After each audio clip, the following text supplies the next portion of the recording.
Сәлем достар, арнамызға қош келдіңіздер. Достар, әлемдегі ең үлкен және ең сасық гүлді білесіздер ме? Әлемдегі ең үлкен гүл таяуда ғана Швейцарияда пайда болды. Гүлдің аты Титан арум. Титан арум құрамында 170-ге жуық тропикалық гүлдер бар аруидтар тұқымдасына жатады екен. Базель қаласының ең үлкен ботаникалық бағында ашылған гүлдің биіктігі 2,5 метр болса, салмағы 100 килограммды құрайды. Мамандар гүлдің жапырақтары 6 метрге дейін өсетіндігін айтып отыр.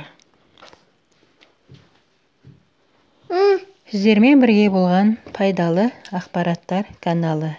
Келесі кездескенше сау болыңыздар.